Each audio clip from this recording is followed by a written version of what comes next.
Hello, and welcome. I'm so glad you're here. If you've arrived feeling a little tired, a little worn from the day, that's perfectly all right. You don't need to do anything at all right now, except rest. Let your shoulders settle. Let your breathing find its own quiet rhythm, and know that you are safe here.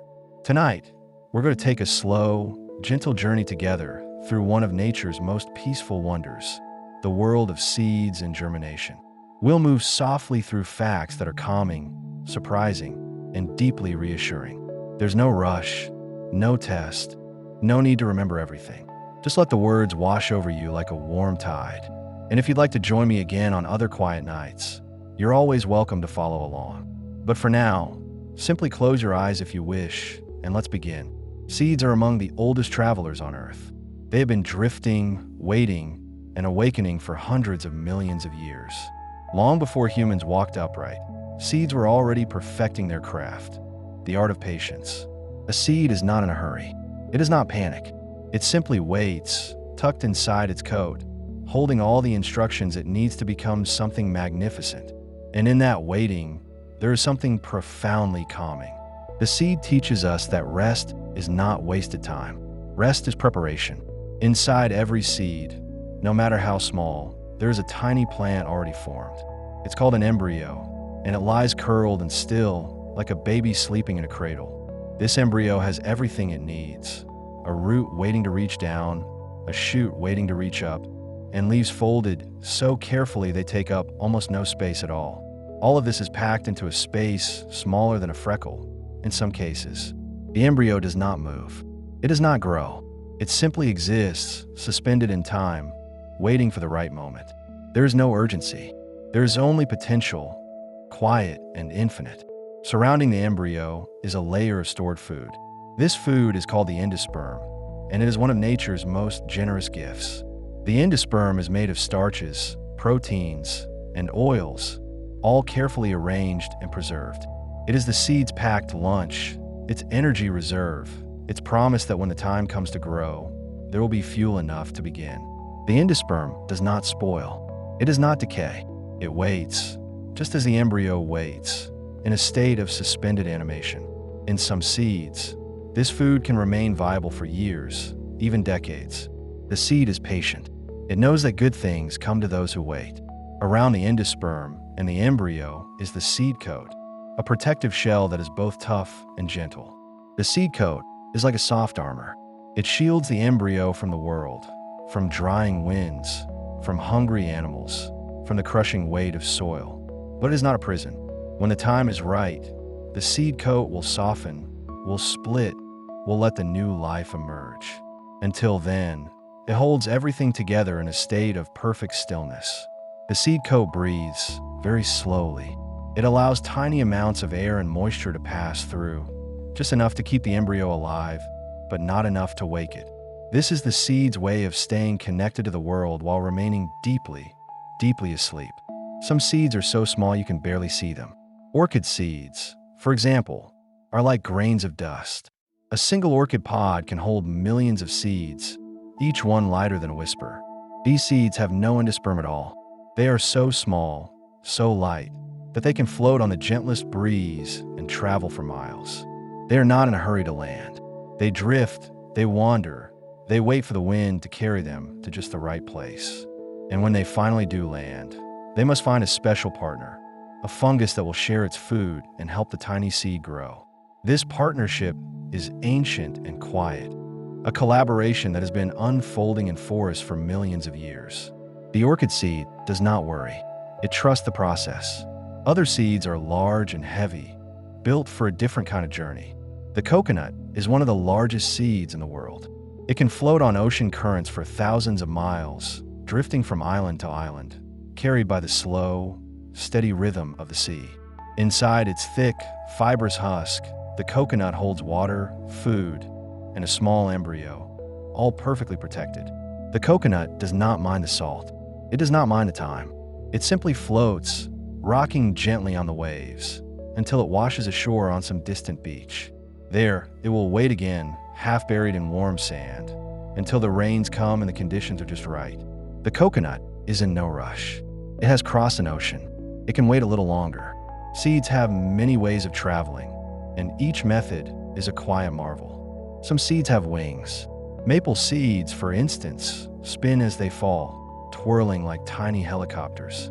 This spinning slows their descent and allows the wind to carry them far from the parent tree. As they spiral down, they move with a grace that is almost meditative. There is no struggle, no resistance. The seed simply surrenders to the air, trusting that it will land where it is meant to be. And often it does. Some seeds have parachutes. Dandelion seeds are perhaps the most famous of these. Each seed is attached to a delicate tuft of white filaments, so light and so perfectly designed that even the smallest breath of wind can lift it into the sky. Children blow on dandelions and watch the seeds scatter, each one drifting away on its own invisible current. The seeds do not cling to the parent plant. They do not resist the wind. They simply let go, and in letting go, they find new ground, new possibilities, new life. There's a lesson in this, a gentle reminder that sometimes we must release what we hold in order to grow. Some seeds hitch a ride. Burdock seeds, for example, are covered in tiny hooks that cling to fur, feathers, and fabric. They are the inspiration for Velcro, that soft, familiar fastener. The burdock seed does not move on its own. It waits for a passing animal, a wandering deer, a curious dog, and then it holds on, quietly, patiently, until it is carried to a new place.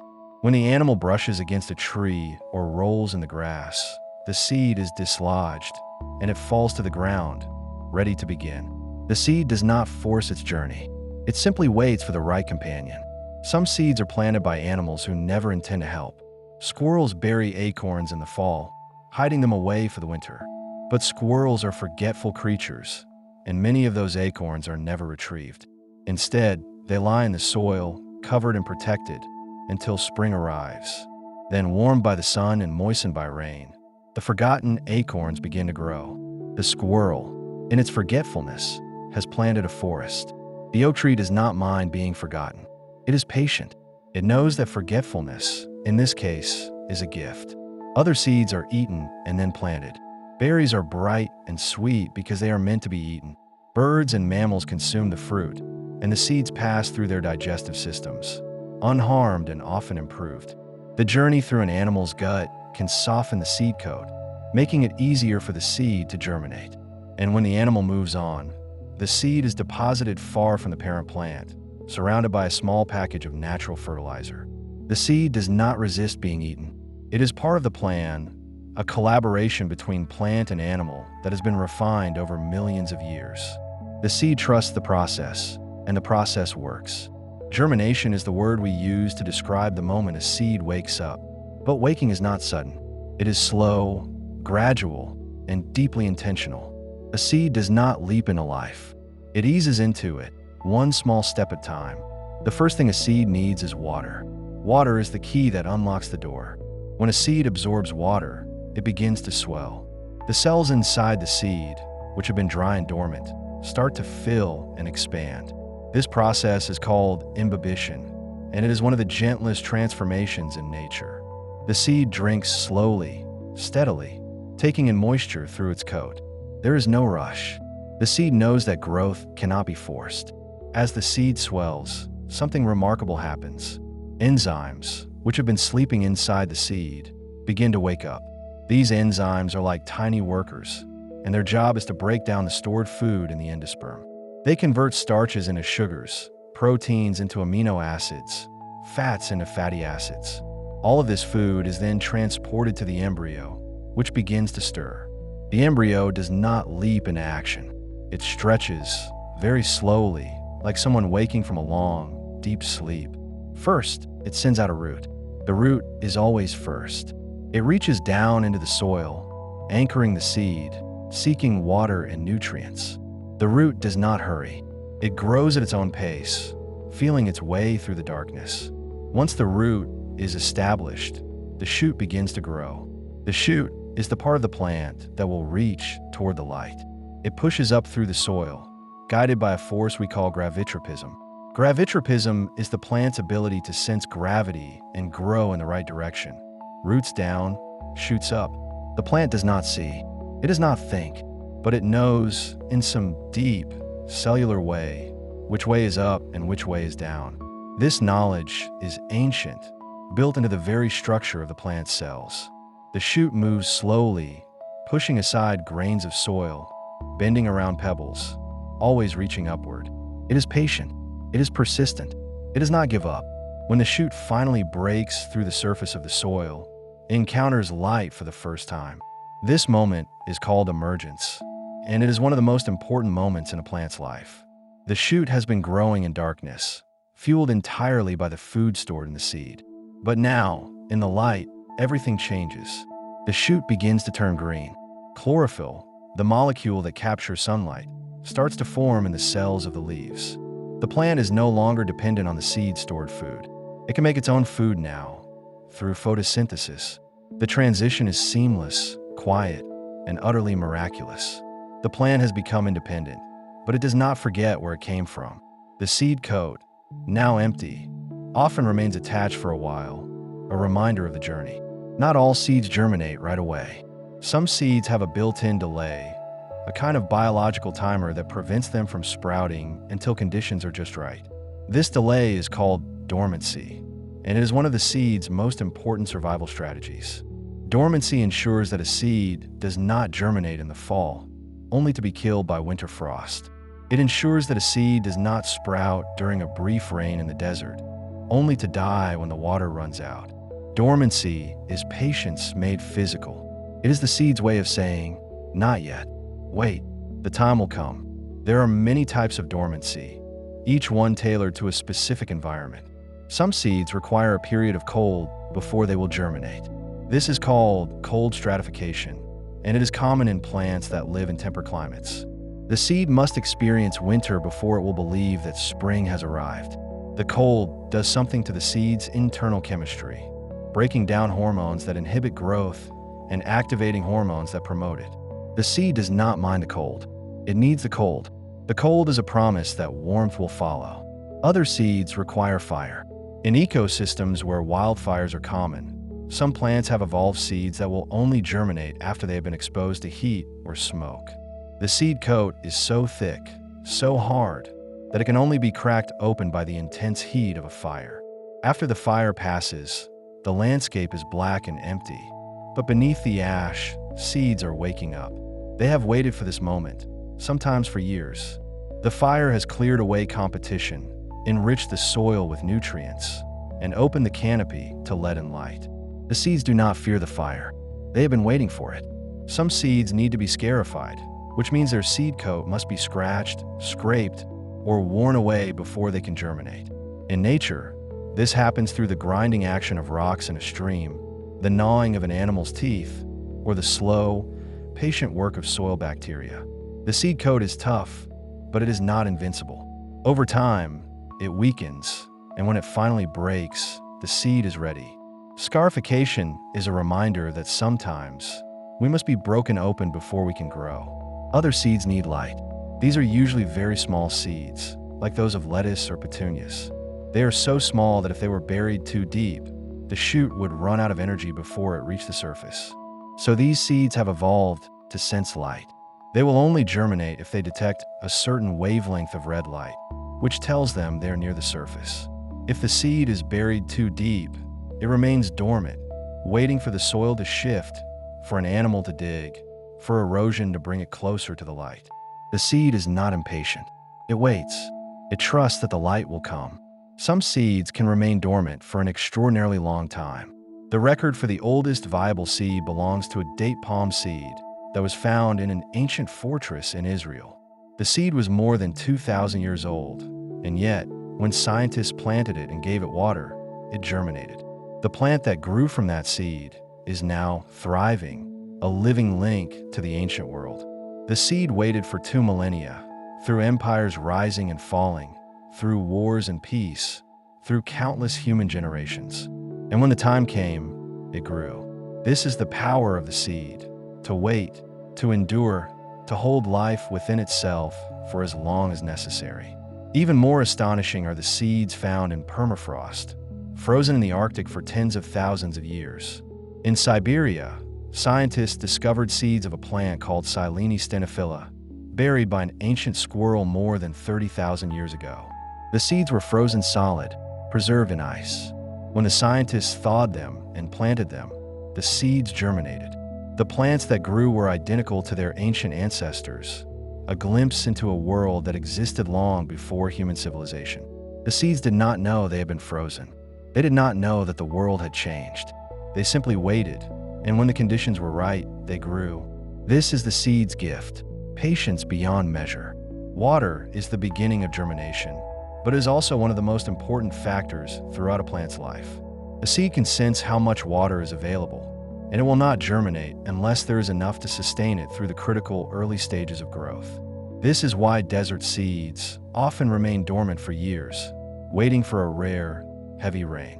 When that rain finally comes, the desert explodes with life. Seeds that have been waiting for decades suddenly germinate all at once, and the barren landscape is transformed into a carpet of flowers. The bloom lasts only a few weeks, just long enough for the plants to grow, flower, and produce new seeds.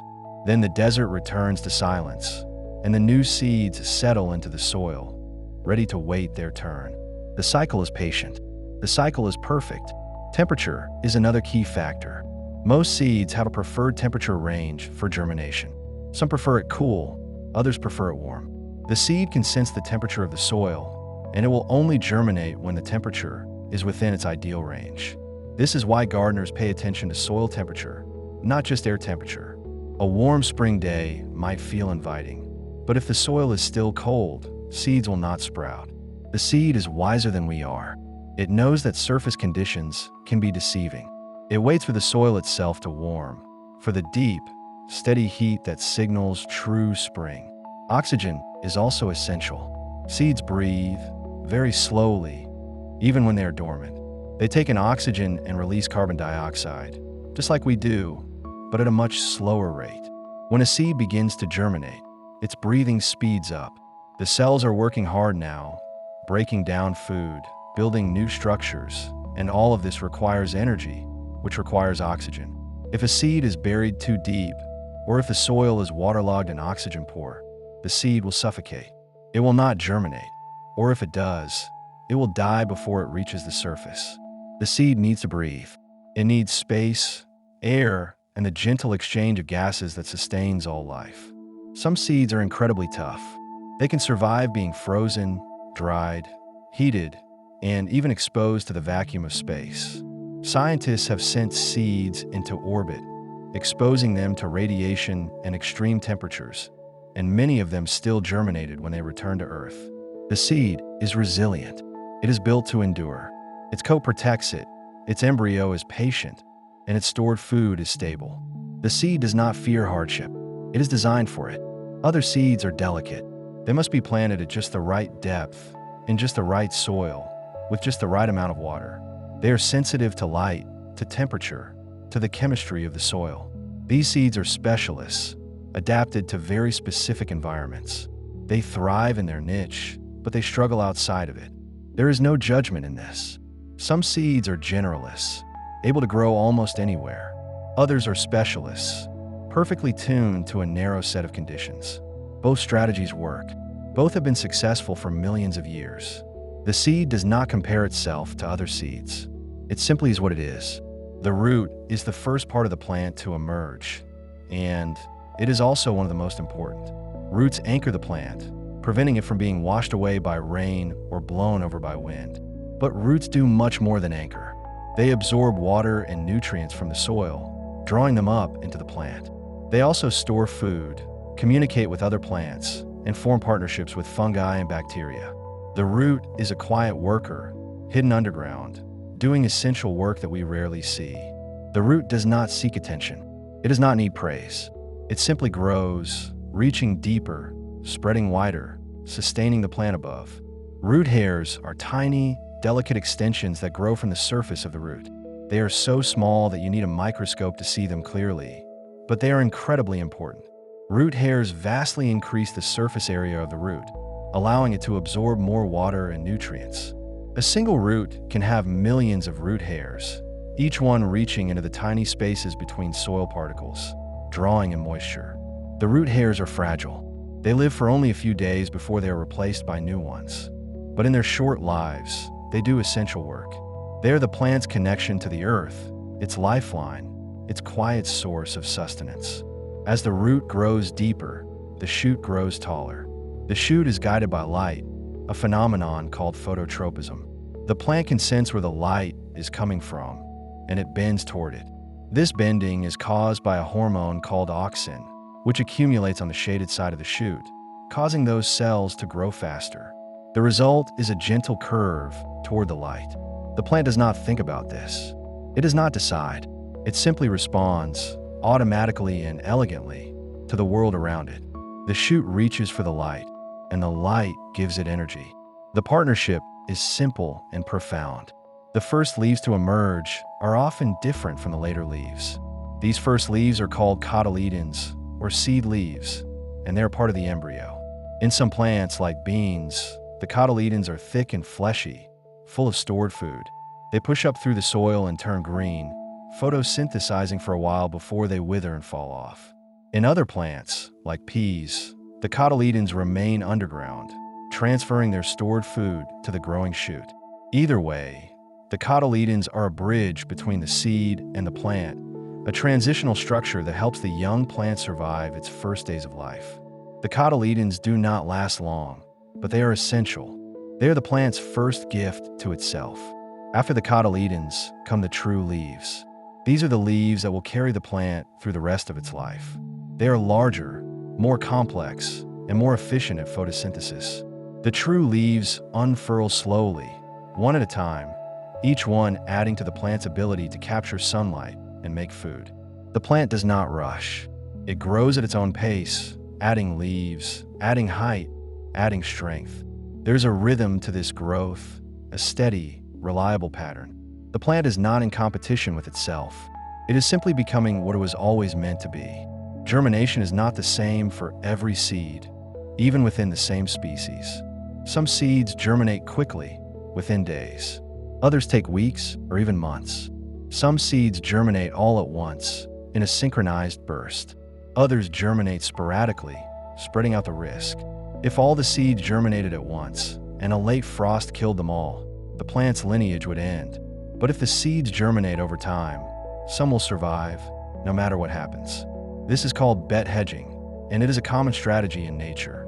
The plant does not put all its seeds in one basket. It spreads them out, in time and in space, ensuring that some will survive. The plant is wise. It plans for uncertainty. Some seeds germinate in water. Aquatic plants like water lilies and lotuses produce seeds that sink to the bottom of ponds and lakes. There, in the cool, dark mud, the seeds wait. When conditions are right, they germinate, sending up shoots that rise through the water toward the light.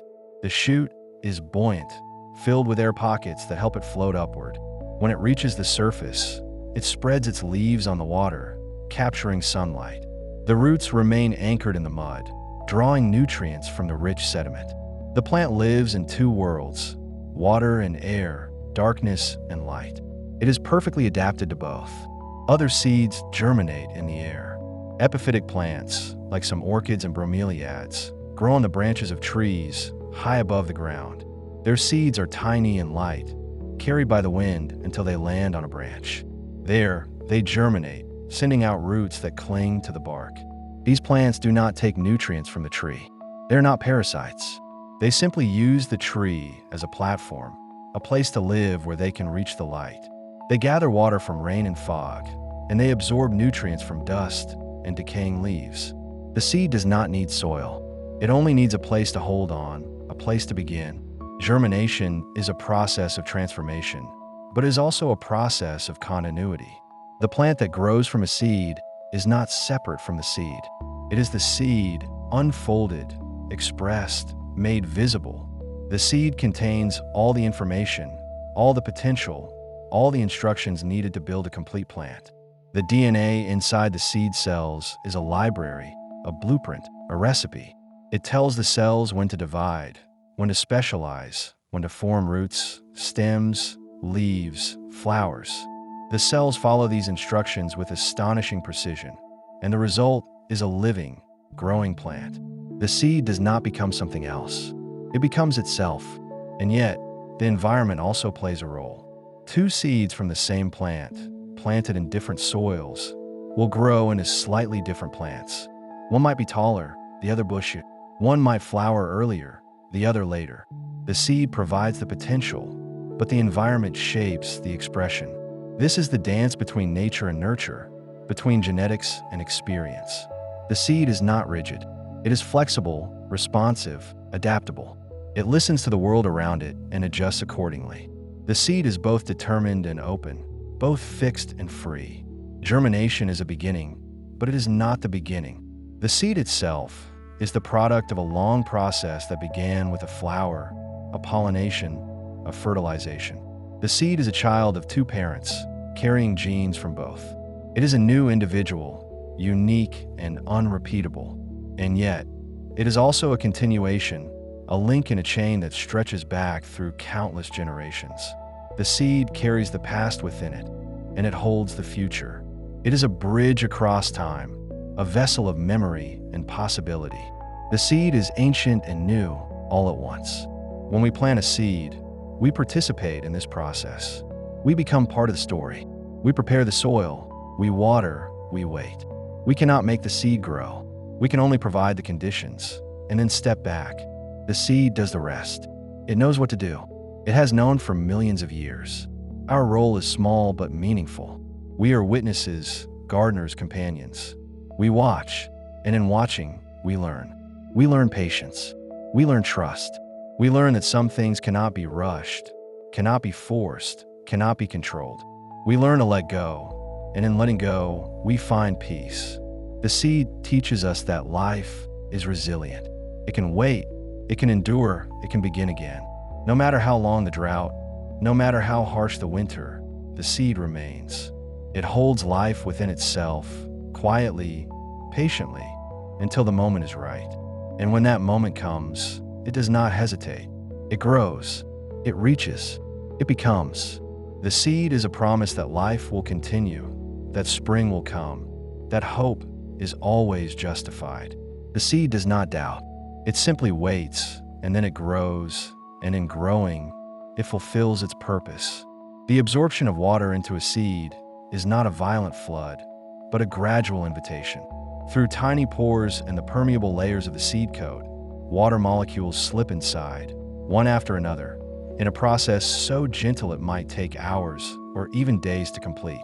This is called imbibition, and it is the true beginning of awakening. The seed does not panic or rush. It simply allows the water to find its way into every crevice, every cell, softening what was hard, loosening what was tight. As water fills the spaces within, the seed begins to swell, slowly expanding like a sponge left in a quiet stream. There is no urgency here, only the patient reunion of life with moisture. Inside the swelling seed, enzymes begin to stir. These are molecular helpers, proteins folded into precise shapes, and they have been waiting in silence, sometimes for years. Now, with water present, they unfold and activate, moving through the stored food reserves like gentle hands sorting through a pantry. They break down starches into sugars, proteins into amino acids, fats into fatty acids. All of this happens in darkness, in stillness, with no witness but the soil itself. The embryo, that tiny plant in waiting, begins to draw on these newly available nutrients, feeding itself from the provisions packed long ago by the parent plant. It is one of nature's most tender acts of care, this gift from one generation to the next. The first visible sign of germination is usually the emergence of the radicle, the embryonic root. It pushes gently through the seed coat, probing downward with a soft but persistent pressure. The tip of the radicle is covered by a root cap, a thimble-shaped cluster of cells that protects the delicate growing point as it navigates through soil particles, around pebbles, between grains of sand. The root cap cells are constantly renewed, sloughing off as they encounter friction, replaced from behind by fresh cells. It is a quiet sacrifice, a layer of protection that renews itself in darkness, never seen, never celebrated, but essential. As the radicle extends downward, it begins to produce root hairs, tiny thread-like extensions of individual cells. These root hairs are so fine, so delicate, that they can slip into the smallest spaces between soil particles, vastly increasing the surface area available for absorbing water and nutrients. A single young root may bear millions of these hairs, creating an invisible network of contact with the earth. They live only a few days, each one, but they are constantly replaced as the root grows forward. It is a system of impermanence and renewal, a gentle reminder that growth is not about holding on, but about reaching forward and letting go. The root does not grow uniformly along its length. Instead, growth is concentrated in a small zone just behind the tip, a region only a few millimeters long where cells are dividing and elongating. This means the very tip of the root is always exploring new territory, while the older portions behind it stabilize and begin to transport water upward.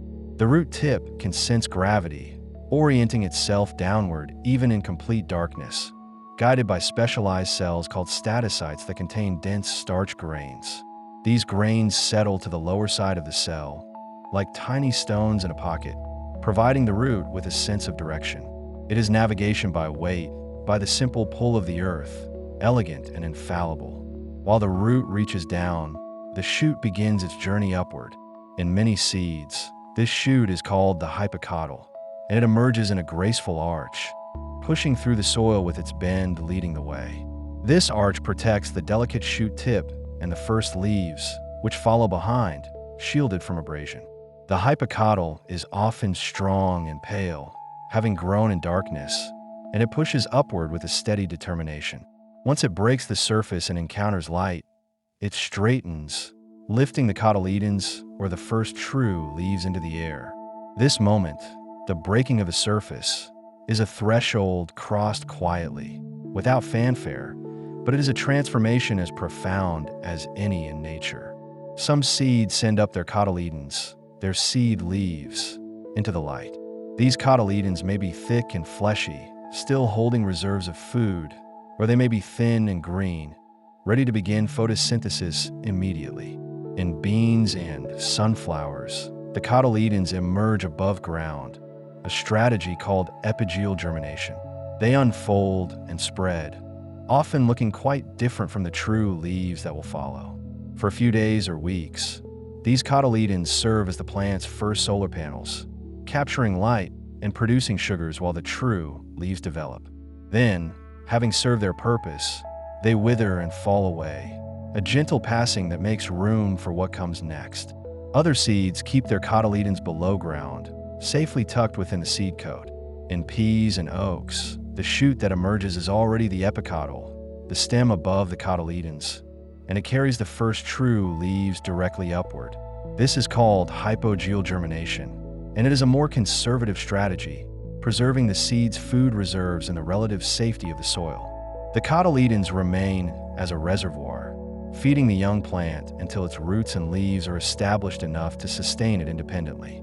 Both strategies work beautifully, each suited to different conditions, different histories, different ways of being in the world. The first true leaves that emerge often look quite different from the mature leaves of the plant. They may be simpler in shape, smaller, or differently arranged. These juvenile leaves are a compromise, designed to begin photosynthesis quickly with minimal investment of resources. As the plant grows and its root system expands, later leaves become more elaborate, more specialized, more efficient. This gradual progression from simple to complex is visible in many plants, a slow unfolding of potential that mirrors the plant's increasing strength and stability. There is no rush to achieve the final form. Each stage is complete in itself, sufficient for the moment. Photosynthesis, that quiet miracle, begins as soon as the first green tissue encounters light. Chloroplasts within the cells, tiny organelles filled with the pigment chlorophyll, absorb photons from the sun and use their energy to split water molecules and fix carbon dioxide into sugars.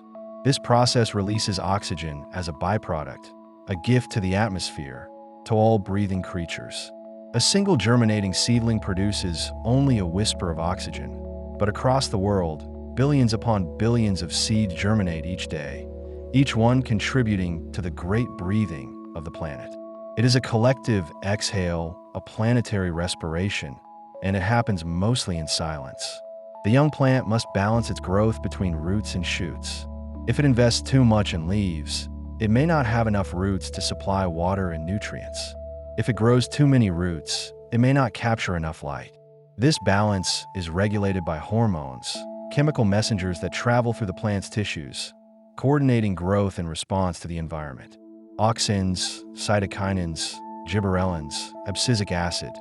These are some of the names, but what matters is the conversation they enable, a slow chemical dialogue between root and shoot, between the darkness below and the light above. The plant listens to itself, adjusts, and finds its equilibrium. Germination is not always immediate, even when conditions seem perfect. Some seeds require a period of cold, a process called stratification, before they will sprout. This ensures that seeds dispersed in autumn do not germinate immediately, only to be killed by winter frost. Instead, they wait through the cold months, counting the days of chill in a molecular memory, and only when spring arrives, when temperatures rise and days lengthen, do they permit themselves to grow. It is a form of patience encoded in biochemistry, a wisdom written in the language of proteins and gene expression. Other seeds require fire. In certain ecosystems, particularly those prone to periodic wildfires, seeds have evolved to remain dormant until they detect the chemical signals of smoke or the heat of flames. The fire clears away competing vegetation, releases nutrients from burned plant matter, and creates open space and sunlight. The seeds, protected by hard coats, survive the flames and then germinate en masse, carpeting the scorched earth with new green life. It is a strategy that seems almost paradoxical, finding life in destruction, but it is perfectly attuned to the rhythm of these landscapes. The seeds do not fear the fire. They wait for it. Some seeds will not germinate until they have passed through the digestive system of an animal. The acids and enzymes in the gut scarify the seed coat, weakening it just enough to allow water and oxygen to enter. The seed is then deposited, often far from the parent plant, in a convenient package of fertilizer. This relationship between plant and animal is ancient and intricate, a partnership written in fruit's sweetness and seed resilience. The plant offers food, the animal offers transport and preparation, and both benefit. The seed's journey through darkness and digestion is not suffering, but transformation, a necessary passage. There are seeds that require light to germinate, and seeds that require darkness. Light-sensitive seeds, like those of lettuce and some wildflowers, contain a pigment called phytochrome that detects the quality and quantity of light. When these seeds are buried too deeply, they remain dormant, waiting until soil disturbance or erosion brings them closer to the surface. Darkness-requiring seeds, on the other hand, germinate best when covered, when shielded from direct sun. Each strategy reflects a different ecological niche, a different answer to the question of when and where it is safe to begin. The seed knows its place in the world, even before it has seen that world. The speed of germination varies enormously. Some seeds, like those of cress or radish, can germinate in just a day or two under ideal conditions. Others, like those of certain palms or cycads, may take months or even years. This variation is not a flaw, but a reflection of different life strategies. Fast germination suits environments where conditions are favorable but fleeting, where speed is essential. Slow germination suits stable environments, or reflects the time needed to break down exceptionally hard seed coats, or indicates a strategy of spreading risk over time. There is no single correct speed. There is only what works, what has been tested and refined over countless generations. In the soil, the young plant encounters a world of microbes. Bacteria and fungi surround the roots, some neutral, some harmful, and some remarkably helpful. Mycorrhizal fungi, for instance, form symbiotic relationships with the roots of most plant species, extending thread-like hyphae far into the soil, effectively expanding the root system manyfold. In exchange for sugars from the plant, the fungi provide water and nutrients, particularly phosphorus, which is often locked in forms the plant cannot access alone. This partnership is so ancient and so widespread that it is thought to have been essential for the colonization of land by plants hundreds of millions of years ago. The seedling is not alone. It is born into a community. Some plants form relationships with nitrogen-fixing bacteria. These bacteria, often of the genus Rhizobium, infect the roots of legumes, peas, beans, clover, acacia, and form nodules, small swellings where the bacteria convert atmospheric nitrogen into ammonia, a form the plant can use. Nitrogen is essential for building proteins and nucleic acids, but it is often scarce in soil. The bacteria provide it, and in return, they receive shelter and sugars. It is a trade, a cooperation, and it enriches the soil for other plants as well. When the legume dies and decomposes, the nitrogen it accumulated is released, a gift to the ecosystem. The seedling, in growing, becomes a giver. The root system of a plant is often larger and more complex than the parts we see above ground. A single rye plant, grown for just 4 months, was carefully excavated and measured by researchers. They found that it had produced over 13 million roots, with a combined length of more than 600 kilometers and nearly 14 billion root hairs, with a total length of over 10,000 kilometers. This hidden architecture, this vast underground network, is built quietly, incrementally, in total darkness. It is a reminder that much of life's work is invisible, that strength and nourishment come from what we do not see. As the plant grows, it begins to respond to its environment in subtle ways. If light comes from one direction, the shoot bends toward it, a phenomenon called phototropism. This bending is caused by the asymmetric distribution of auxin, a growth hormone that accumulates on the shaded side of the stem, causing those cells to elongate more than those on the lit side. The result is a gentle curve toward the light. Similarly, roots exhibit gravitropism, bending downward in response to gravity, and hydrotropism, bending toward moisture. The plant is constantly sensing and adjusting, a slow dance of growth and response. Touch, too, can influence growth. Some plants, when repeatedly touched or shaken by wind, grow shorter and sturdier, a phenomenon called thigmomorphogenesis. The mechanical stress triggers changes in gene expression, leading to thicker stems and more robust structure. It is as if the plant learns from experience, building strength where it is needed. A seedling grown in still air may be tall and slender, while one grown in a breezy location becomes compact and resilient. The environment shapes the plant, and the plant, in turn, shapes its response. Temperature is a constant influence. Seeds and seedlings have optimal temperature ranges for germination and growth. Too cold, and metabolic processes slow to a crawl or stop entirely. Too hot, and proteins denature, cells die.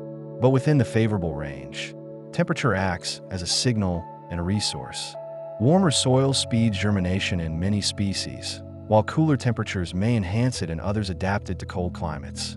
The seedling is always reading the temperature, adjusting its growth rate, its metabolism, its allocation of resources.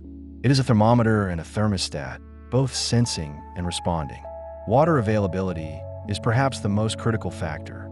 A seedling can survive brief periods of drought by closing its stomata, the tiny pores on its leaves through which it exchanges gases. Closed stomata reduce water loss, but they also stop the intake of carbon dioxide, halting photosynthesis. It is a trade-off, a sacrifice of growth for survival. If water becomes available again, the stomata reopen and growth resumes. If drought persists, the seedling may enter a state of dormancy, or it may die. The line between persistence and surrender is drawn by water, and the seedling walks it with a patience born of necessity. Some seedlings are remarkably tolerant of flooding. They can survive with their roots submerged in low oxygen conditions that would kill most plants. These seedlings often develop specialized tissues called parenchyma, spongy structures with large air spaces that allow oxygen to diffuse from the shoot down to the submerged roots. Rice is a master of this adaptation, thriving in paddies where other crops would drown. The seedling does not fight the water.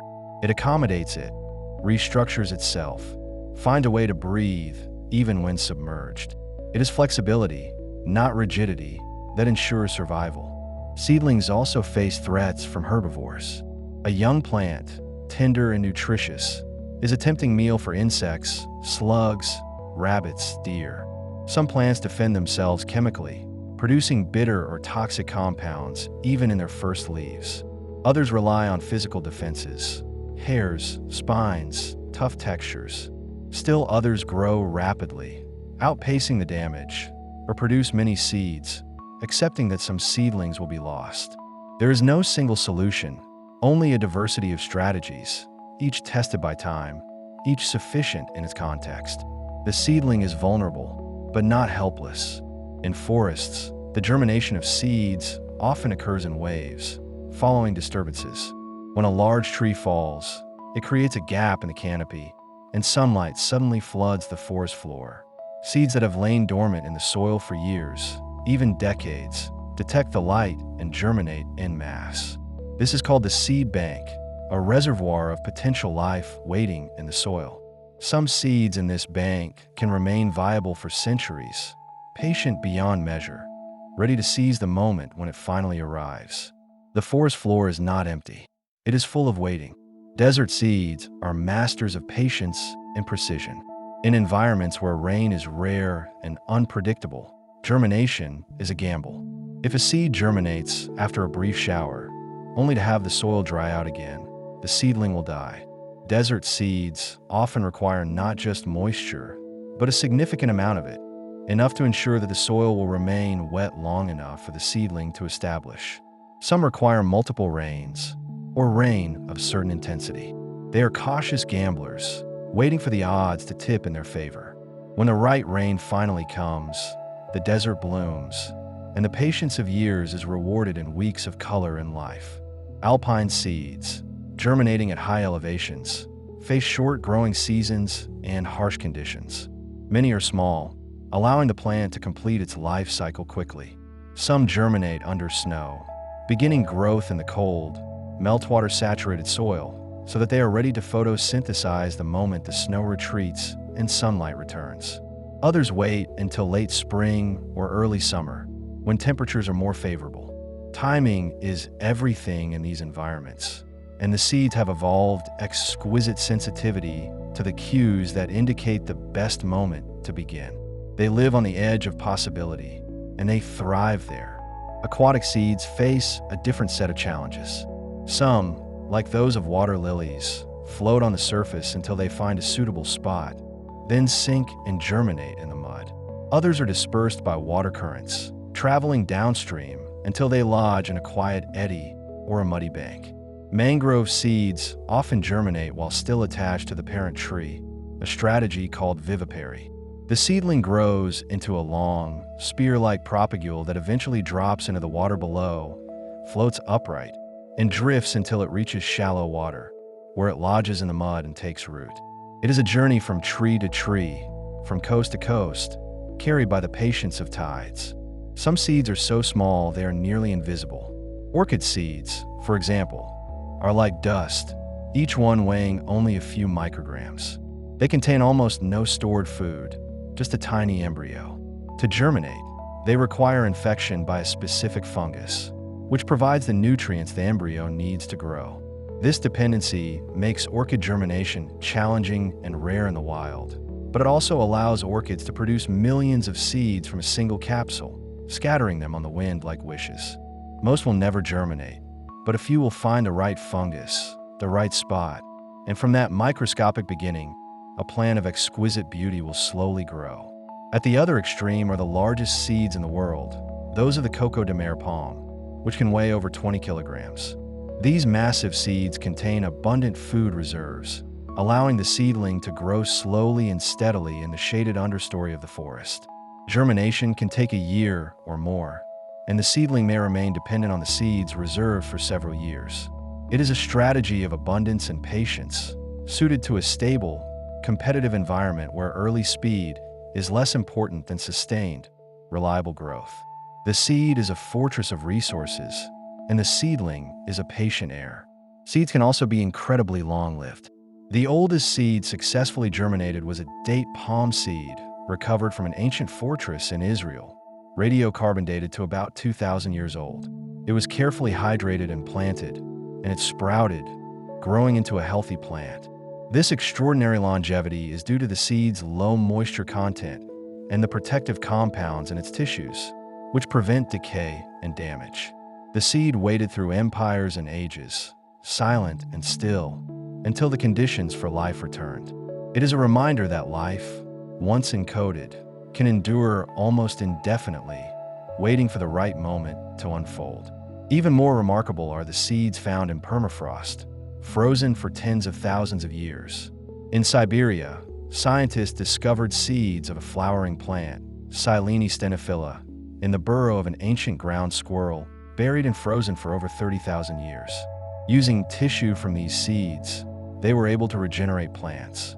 The seeds themselves did not germinate directly, but the cells retained enough viability that, with modern techniques, life could be coaxed from them. It is a form of time travel, a bridge across millennia, and it speaks to the resilience encoded in the seed, the stubborn insistence of life to persist. Germination is not just a biological process. It is a threshold, a beginning, a quiet declaration of possibility. Each seed that germinates is a small bet placed by evolution, a test of strategies refined over millions of years. Most seeds will fail. They will be eaten, or rot, or land in places where they cannot grow. But some will succeed, and those few will carry forward the lineage, contributing their genes to the next generation. The seed is both an individual and a representative, both a single life and a link in an unbroken chain stretching back to the first plants. In agricultural fields, humans have taken over much of the work of seed dispersal and germination. We plant seeds in rows, at controlled depths, in prepared soil. We water them, fertilize them, protect them from pests.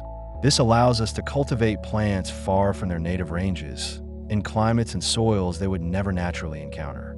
It is a partnership, though not always an equal one. We have shaped these plants through selection, choosing seed from the largest fruits, the most vigorous plants, the earliest ripening varieties. In turn, these plants have shaped us, our societies, our civilizations. The story of agriculture is the story of seeds, and it is a story of mutual transformation. Yet even in the wildest places, far from human hands, seeds continue their ancient work.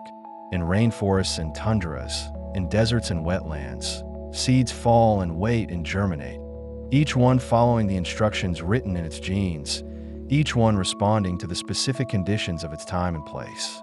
This process, repeated across millions of species and billions of individual seeds, is one of the engines of life on Earth. It is happening now, as you rest, as you breathe. Somewhere, a seed is swelling with water. Somewhere, a radical is pushing through a seed coat. Somewhere, a shoot is breaking the surface, reaching toward the light. The world is always germinating, always beginning again. There is something deeply reassuring about this continuity. Seeds do not hurry. They do not worry. They simply wait until the conditions are right, and then they grow. They do not question whether they are ready or whether the world is ready for them. They trust the process, the ancient choreography of water and warmth and time. And in that trust, there is a lesson, a gentle reminder that growth cannot be forced, that patience is not passivity, but a form of wisdom. The seed knows when to wait and when to act, and it does both with perfect equanimity. As you lie here, breathing slowly, you are not so different from a seed. You, too, are waiting for the right conditions, the right moment. You, too, carry within you the potential for growth, for transformation, for reaching toward the light. And like the seed, you do not need to force it. You do not need to rush. You simply need to allow the process to unfold, to trust that when the time is right, you will know. And until then, you can rest, safe in the knowledge that readiness is not something you must create, but something that will emerge naturally and inevitably when the conditions align. The seed is patient. The seed is resilient. The seed is full of quiet, unhurried potential. And so are you. The seedling continues its gentle journey upward and downward simultaneously, roots reaching deeper while the shoot climbs toward light. This dual expansion happens with quiet coordination, each part of the young plant responding to signals both internal and external. The root system branches and explores, while above ground the first true leaves begin their work of photosynthesis, and the whole system learns to balance growth with survival. As the seedling establishes itself, it begins to develop what scientists call gravitropism in a more refined way. The roots don't simply grow downward by accident. Special cells called statocytes contain tiny, dense structures called statoliths that settle to the bottom of the cell like sand in water. When a root tilts, these statoliths shift, and the plant senses the change in orientation. This triggers a redistribution of growth hormones, causing cells on one side to elongate more than the other, gently bending the root back toward the pull of gravity. It's an elegant internal compass that never needs calibration, never needs rest. The shoot, meanwhile, performs the opposite movement. While roots seek the earth's center, shoots seek the sky. This negative gravitropism uses the same statolith system, but interprets the signal in reverse. The stem bends away from gravity's pull, rising upward even when planted sideways or upside down. If you've ever seen a houseplant gradually lean toward a window, then noticed its stem curving upward from the base, you've witnessed both phototropism and gravitropism working together, two quiet forces guiding the plant through space. These movements happen slowly enough that we rarely notice them in real time, yet they are constant and purposeful. A time-lapse video reveals what our patient observation misses: the gentle swaying, the steady correction, the persistent upward reach. But even without technology, we can appreciate that this is happening, that every seedling in every garden is performing this ancient dance, calibrating itself to the world with systems refined over hundreds of millions of years. As the seedling grows, its leaves begin to unfold more fully. The first leaves to emerge, the cotyledons, were often simple in shape, designed primarily to store food or begin basic photosynthesis. But the true leaves that follow are more complex, shaped according to the plant species and its evolutionary history. Some are broad and flat to capture maximum sunlight. Others are narrow and needle-like to conserve water. Each shape represents a solution to a specific set of environmental challenges, and each seedling unfurls these solutions as it grows. The surface of a leaf is a marvel of quiet engineering. The upper side, facing the sun, is typically darker and covered with a waxy cuticle that helps prevent water loss. The underside is often paler and dotted with tiny openings called stomata, which allow the plant to breathe. These stomata open during the day to take in carbon dioxide for photosynthesis and close at night or during drought to conserve moisture.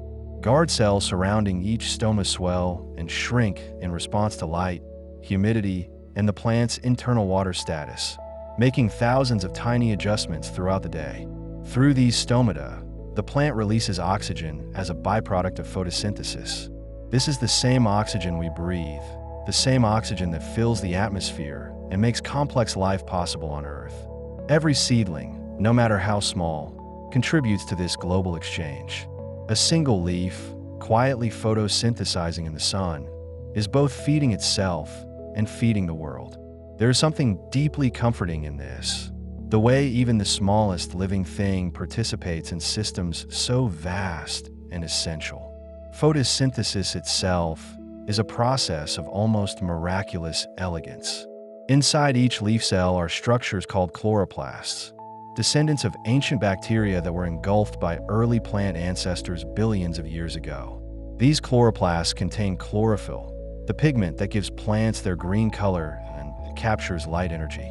When sunlight strikes a chlorophyll molecule, it excites electrons, setting off a chain of reactions that ultimately converts carbon dioxide and water into glucose and oxygen. It's a transformation of light into life, repeated trillions of times per second in every green leaf on Earth. The glucose produced through photosynthesis becomes the building block for everything else the plant creates. It can be used immediately for energy, converted into cellulose to build cell walls, transformed into starches for storage, or reconfigured into proteins, fats, and countless other compounds. The seedling is essentially building itself out of air, water, and sunlight, assembling complex structures from simple ingredients. If you think about it quietly, it's almost like alchemy, but real, and happening in every garden, every forest, every green space in the world. As the seedling continues to grow, it begins to develop more specialized tissues. The stem thickens and strengthens, developing vascular bundles that transport water and nutrients. Xylem tissue carries water and dissolved minerals upward from the roots, while phloem tissue carries sugars and other organic compounds throughout the plant. These two systems work in tandem, creating a circulatory network that supports growth and maintains balance. The xylem flow is driven partly by transpiration, the evaporation of water from leaves, which creates a gentle suction that pulls water upward from the roots, sometimes to great heights. This upward flow of water is remarkably strong, despite being powered by nothing more than evaporation and the cohesive properties of water molecules. Water molecules cling to each other through hydrogen bonding, forming continuous columns from root to leaf. As water evaporates from the stomata, it pulls more water up behind it, like a chain being drawn through a tube. This process, called transpiration pull, can lift water over 100 meters high in the tallest trees, all without a pump, without a heart, without any moving parts beyond the molecules themselves. The seedling also begins to allocate resources strategically. If water is scarce, it may invest more energy in root growth, extending its reach into deeper, moister soil. If light is limited, it may prioritize shoot growth, stretching upward to escape the shade of competitors. If nutrients are abundant, it may focus on leaf production, maximizing its photosynthetic capacity. These decisions aren't conscious, of course, but they are responsive and adaptive, guided by hormones and gene expression patterns that have been refined over evolutionary time. One of the key hormones in this process is called auxin, and it plays a role in almost every aspect of plant growth. Auxin promotes cell elongation, influences root development, mediates phototropism and gravitropism, and helps coordinate growth across different parts of the plant. It moves through the plant in a directional way, from cell to cell, creating gradients that guide development. High concentrations of auxin in the shoot tip, for example, suppress the growth of side branches, a phenomenon called apical dominance. If the tip is removed, auxin levels drop, and side branches begin to grow, creating a bushier plant. Other hormones work alongside auxin to fine-tune growth. Cytokinins promote cell division and delay aging in leaves. Gibberellins stimulate stem elongation and help break seed dormancy. Abscisic acid slows growth during stress and triggers stomata to close during drought. Ethylene influences fruit ripening and leaf drop. Together, these hormones form a complex signaling network that allows the plant to sense its environment and respond in coordinated ways. The seedling is not passive. It is constantly reading the world and adjusting its growth accordingly. As days pass, the seedling's root system becomes more elaborate. Primary roots extend downward, while lateral roots branch off to the sides, creating a network that explores the soil in 3 dimensions. Root hairs continue to multiply, creating an enormous surface area for absorption. In some plants, the root system can be far larger than the visible shoot, a hidden underground architecture that anchors and sustains the plant. This investment in roots is essential, especially in the early stages of growth when the plant is most vulnerable to drought and nutrient stress. The roots also interact with the surrounding soil in ways that change the environment itself. They release organic compounds into the rhizosphere, the narrow zone of soil directly around each root. These compounds, called exudates, include sugars, amino acids, and organic acids that feed soil microbes and alter soil chemistry. Some exudates help dissolve minerals, making nutrients more available. Others attract beneficial bacteria and fungi, or repel harmful ones. The root is not just extracting resources from the soil, it is actively shaping the soil to suit its needs. This shaping of the environment is a form of niche construction, a concept that applies across all of biology. Organisms don't just adapt to their environments. They also modify those environments in ways that affect their own survival and the survival of others.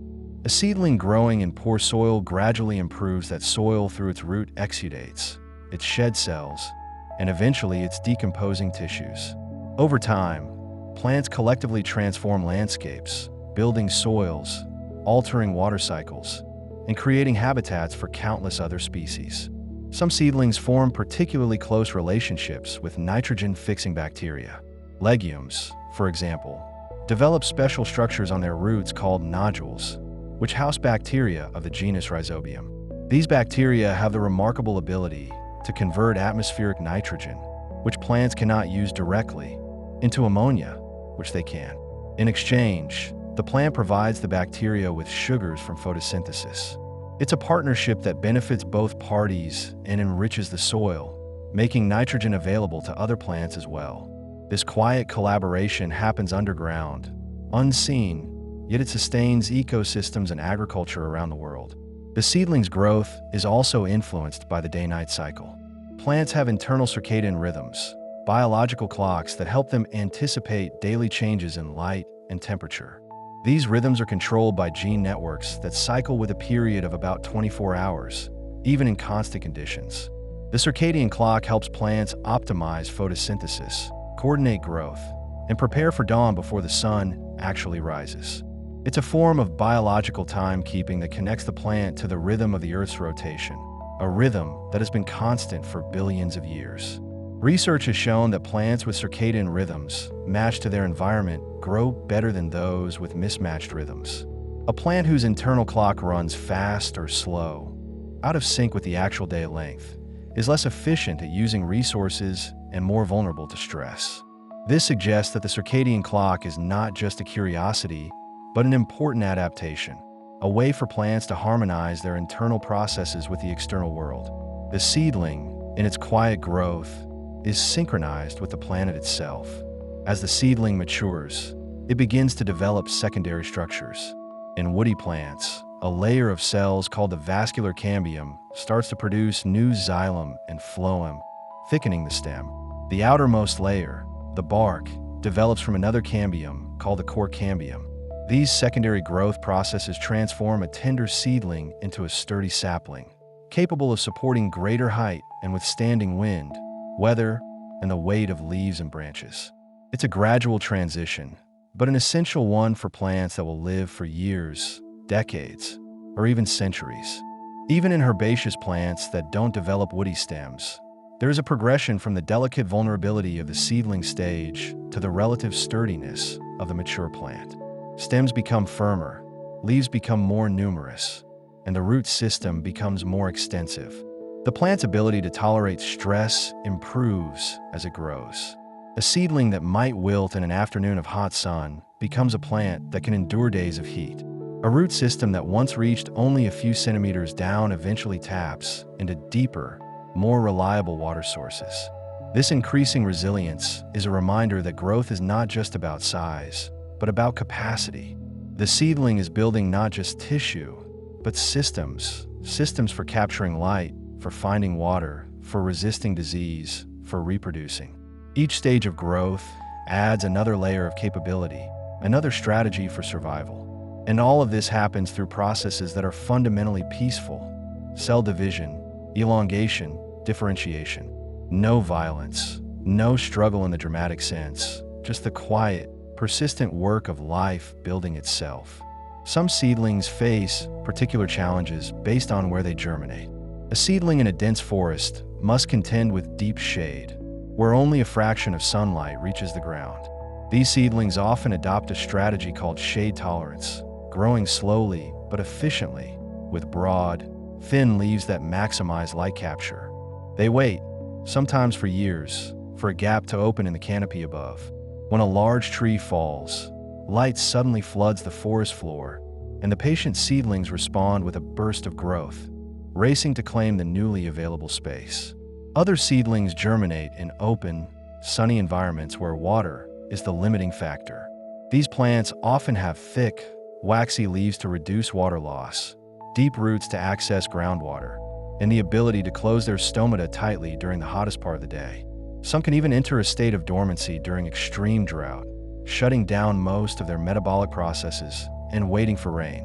When moisture returns, they resume growth as if no time has passed. It's a flexibility that allows life to persist in places that seem inhospitable. In alpine and Arctic environments, seedlings must cope with short growing seasons, intense sunlight, and freezing temperatures. Many alpine plants grow in compact, cushion-like forms that trap heat and protect against wind. Their seedlings emerge quickly when snow melts, grow rapidly during the brief summer, and prepare for winter while still small. Some can photosynthesize at temperatures just above freezing, making use of every available moment of warmth and light. These adaptations are finely tuned to some of the harshest conditions on Earth. Yet the seedlings themselves are no less gentle in their growth, no less patient in their unfolding. Desert seedlings face perhaps the most extreme challenge, germinating in an environment where water is scarce and unpredictable. Many desert annuals have evolved to complete their entire life cycle in a matter of weeks, germinating after rare rains, growing rapidly, flowering, setting seed, and dying before the soil dries out completely. Their seeds then wait in the soil, sometimes for years, until the next rain. This boom and bust strategy allows them to exploit brief windows of opportunity, and their seedlings are among the fastest growing in the plant kingdom, a burst of green life in an otherwise brown landscape. Even in more temperate environments, seedlings must navigate seasonal changes. A seedling that emerges in spring experiences increasing warmth and lengthening days, ideal conditions for growth. One that emerges in late summer faces the approach of autumn and winter and must either grow quickly enough to establish itself or enter dormancy until the following spring.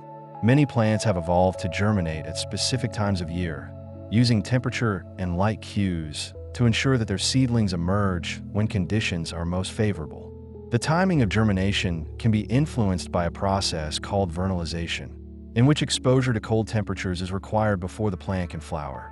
This prevents the plant from flowering too early, before winter has passed. Seeds of some species must experience a period of cold, moist conditions before they will germinate, ensuring that they don't sprout in autumn only to be killed by winter frost. It's another example of how seeds and seedlings are tuned to the rhythms of their environment, how they carry within them a kind of seasonal memory. As the seedling grows, it also begins to develop defenses against herbivores and pathogens. Some plants produce chemical compounds that taste bitter or are toxic to insects and other animals. Others develop physical defenses like thorns, spines, or tough, fibrous tissues. These defenses are often costly to produce, so plants may invest in them only when necessary, ramping up production in response to damage. A seedling that is nibbled by an insect may produce more defensive chemicals in its new leaves, a form of learning that happens through biochemical signaling rather than a nervous system. The relationship between plants and herbivores is complex and ancient. While herbivores can damage or kill seedlings, they also play a role in shaping plant communities and dispersing seeds. Some plants have evolved to tolerate a certain amount of herbivory, compensating for lost tissue by growing more vigorously. Others are more sensitive and invest heavily in defense. The balance between growth and defense is one of the fundamental trade-offs in plant life, and each species, each individual seedling, navigates this balance in its own way. Seedlings are also vulnerable to disease, particularly fungal infections that thrive in the moist conditions of the soil. Damping off is a common problem in which fungi attack the stem of a seedling at the soil line, causing it to collapse. This is why gardeners often sterilize soil and avoid overwatering when starting seeds. In nature, seedlings that survive damping off and other early threats are often those with some genetic resistance, or those that happen to germinate in spots where pathogen levels are low. Natural selection operates intensely at the seedling stage, filtering out the less fit and allowing the more resilient to continue. Yet, even in the face of these challenges, the overall picture is one of abundance and persistence. Plants produce so many seeds that even if most fail, enough succeed to sustain populations. A single plant may produce hundreds, thousands, or even millions of seeds over its lifetime. Most will never germinate. Many that germinate will not survive to maturity. But some will, and those few are enough. This is the strategy of abundance, the casting of many chances into the world with the knowledge that some will find favorable ground. There is something deeply calming in this understanding. Not every seed must succeed for life to continue. Not every effort must bear fruit. The system is resilient not because every individual thrives, but because the collective endures. The seedling that grows in your garden or in the wild is part of this vast, patient process, a single expression of a strategy that has worked for hundreds of millions of years. As we watch a seedling grow, we are witnessing a process that connects us to deep time. The mechanisms of germination and growth are ancient, refined over eons of evolution. The first seed plants appeared over 350 million years ago, long before the dinosaurs, and they revolutionized life on land. Seeds allowed plants to reproduce without relying on water for fertilization, as ferns and mosses do. This freed them to colonize drier environments and gave rise to the vast diversity of seed plants we see today: conifers, flowering plants, and their countless forms. The seedling before you is a living link to that ancient innovation. The same basic processes that allow it to grow, cell division, differentiation, photosynthesis, nutrient uptake, are the same processes that powered the first seed plants. Evolution has elaborated and diversified these processes, but the fundamentals remain. In this way, every seedling is both new and ancient, a fresh beginning that carries within it the accumulated wisdom of deep time. Human culture has long recognized the symbolic power of seeds and seedlings. They appear in stories, parables, and spiritual teachings as symbols of potential, growth, and renewal. The seed that falls to the ground and dies, only to bring forth new life, is a powerful metaphor for transformation. The seedling pushing through soil represents hope, persistence, and the triumph of life over inertia. These are not just poetic fancies. They reflect real observations of real processes, the way seeds and seedlings actually behave in the world. In agriculture, the seedling stage is critical. Farmers and gardeners pay close attention to germination rates, seedling vigor, and early growth, knowing that a strong start often leads to a strong finish. They prepare soil, manage moisture, control weeds, and protect young plant from pests. This careful stewardship reflects an understanding that the seedling is vulnerable but also full of potential. With the right conditions, a tiny seedling can grow into a plant that feeds a family, a community, or even contributes to feeding the world. Modern agriculture has developed many techniques to support seedlings. Seed coatings can provide nutrients, protect against disease, or improve handling.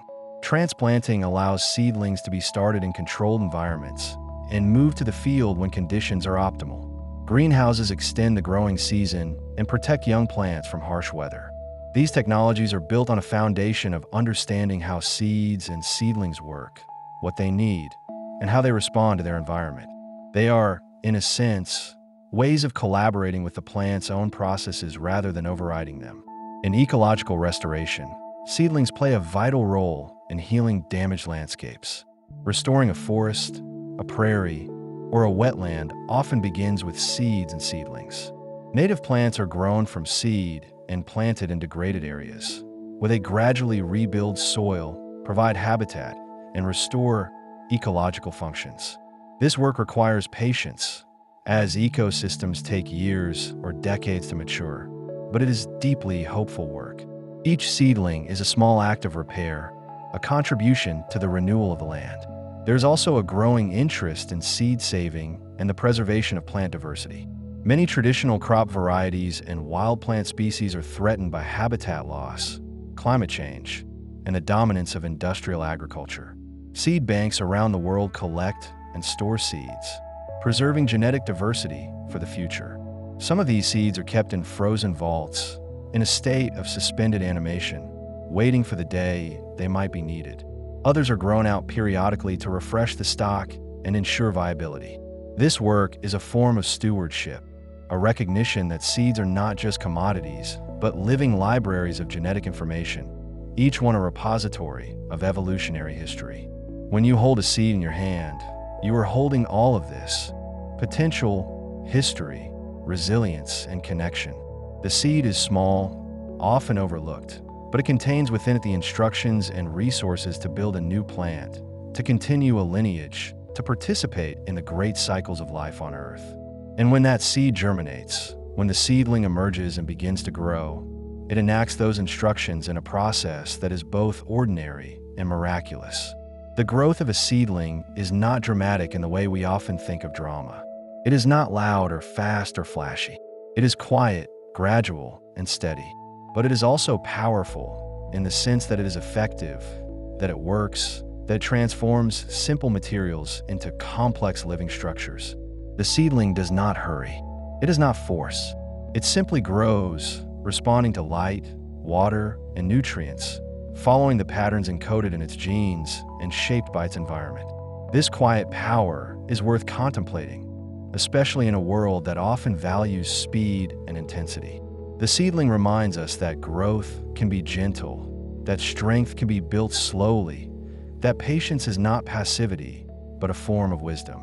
The seedling does not struggle against the soil. It moves through it. It does not fight the sun. It reaches toward it. It does not resist the rain. It drinks it in.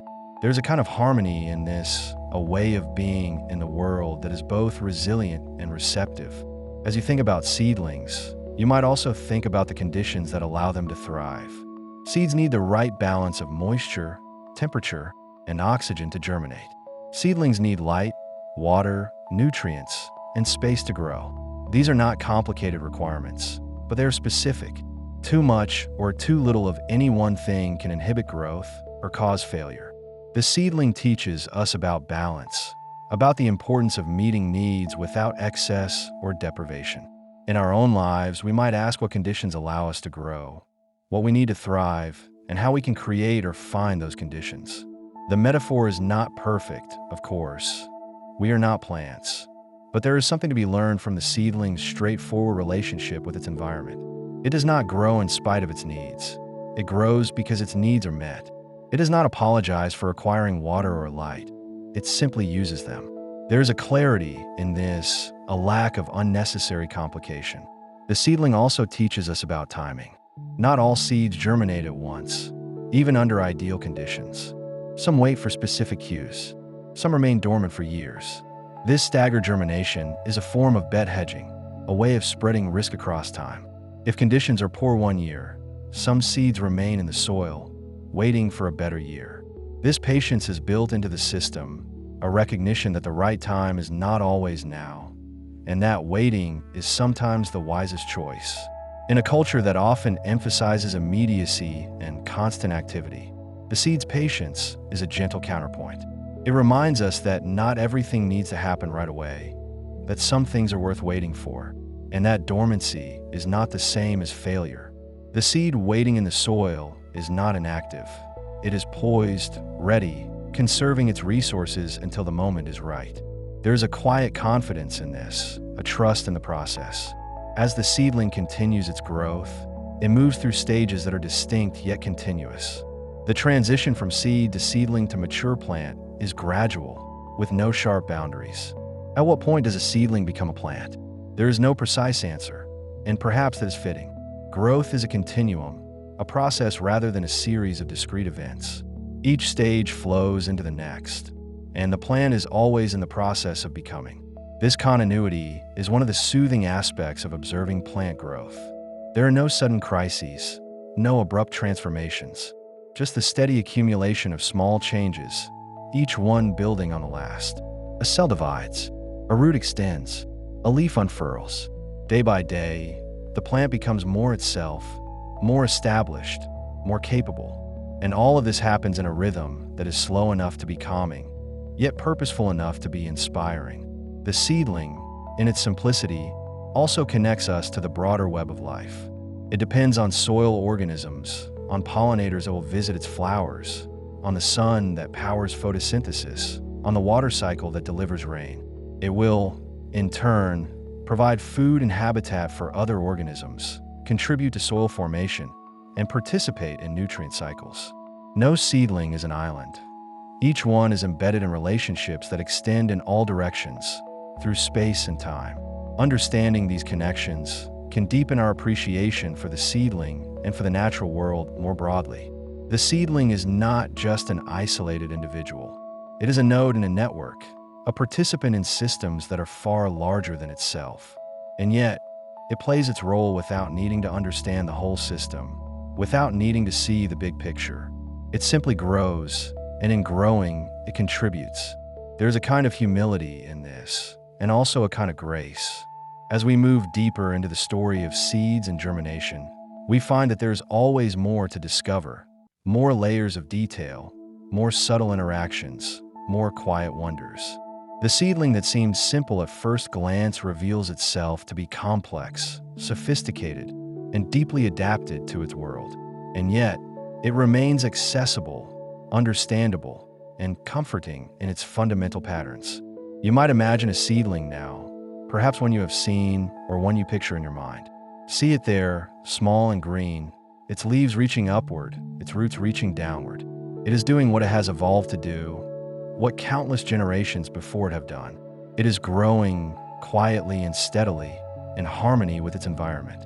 There is no rush, no urgency, just the gentle unfolding of potential into reality.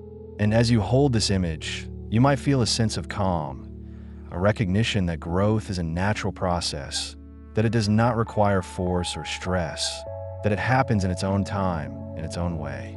The seedling does not worry about whether it is growing fast enough or well enough. It simply grows. And in that simplicity, there's a kind of wisdom, a reminder that life, at its core, is not complicated. It is patient, persistent, and peaceful. The seedling continues its quiet journey through time, and as it grows, it begins to shift its priorities in ways that feel almost thoughtful. In the earliest days, all energy flows downward and upward, building roots and lifting leaves. But as the plant matures, it starts to prepare for something beyond its own survival. It begins to think, in its cellular way, about the future. It starts to allocate resources toward reproduction, toward the creation of flowers and fruits, and, eventually, seeds of its own. This is not a sudden shift, but a gradual reorientation, guided by internal clocks and external cues, by the length of days and the accumulation of warmth. The plant measures time in ways we are only beginning to understand, and when the moment is right, it begins the slow work of creating the next generation. The transition from vegetative growth to reproductive growth is called bolting in some plants, flowering in others, but the essence is the same. The plant stops focusing solely on leaves and stems and begins to pour energy into buds, into the delicate structures that will become flowers.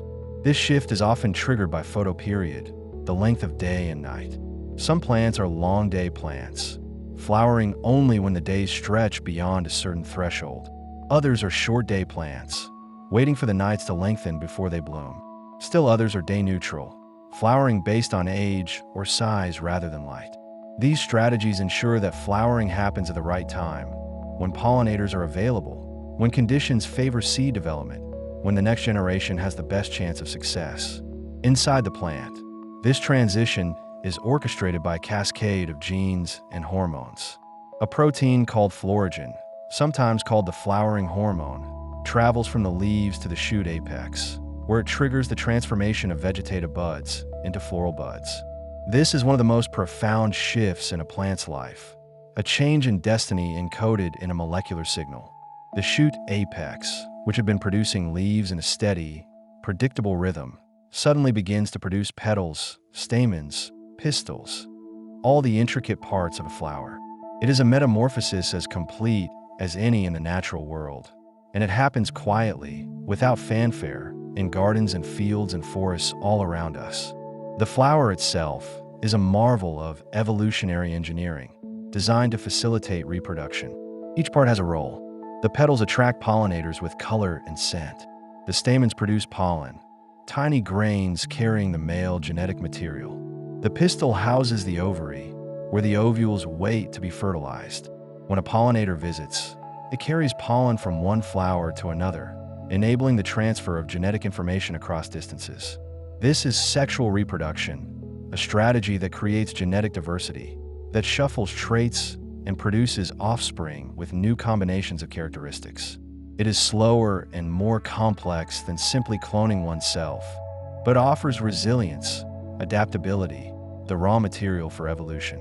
Pollination can happen in many ways, each adapted to a particular environment or set of pollinators. Some flowers are pollinated by bees, and these tend to be bright, fragrant, rich in nectar. Bees see ultraviolet patterns on petals that are invisible to us, guiding them toward the nectar, and ensuring they brush against the pollen-laden stamens. Other flowers are pollinated by butterflies, or moths, or beetles, or birds, or bats, each with their own preferences and behaviors. Some flowers are pollinated by the wind, and these tend to be small, inconspicuous, producing vast quantities of lightweight pollen that drifts on the breeze. Grasses are wind-pollinated, as are many trees, and if you have ever seen a cloud of pollen rising from a pine forest, you have witnessed this ancient strategy in action. Once pollination occurs, the real work of seed formation begins. The pollen grain lands on the stigma, the receptive tip of the pistil, and if conditions are right, it germinates. Yes, pollen germinates, much like a seed, sending out a tiny tube that grows down through the style toward the ovary. This pollen tube is a marvel of cellular navigation, guided by chemical signals, extending at the tip while the rest remains stationary. It can grow several centimeters in a matter of hours, a remarkable feat for a single cell. When the pollen tube reaches an ovule, it delivers 2 sperm cells. One fuses with the egg to form the embryo.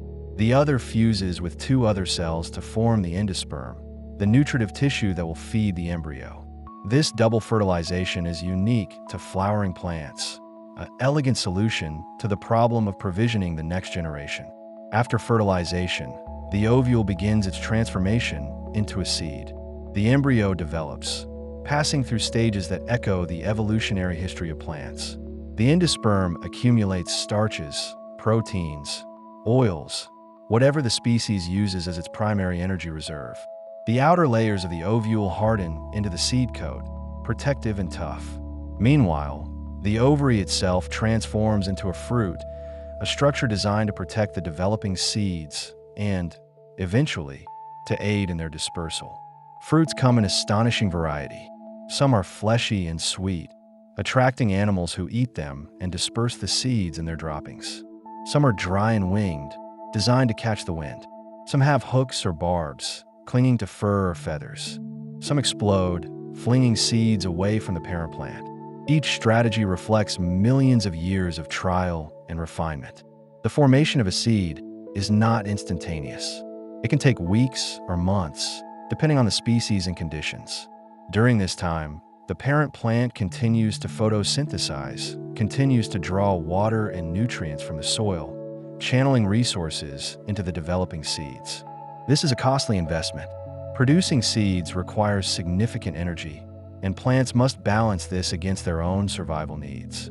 In harsh conditions, a plant might abort some of its seeds, sacrificing a few to ensure that the rest have enough resources to mature properly.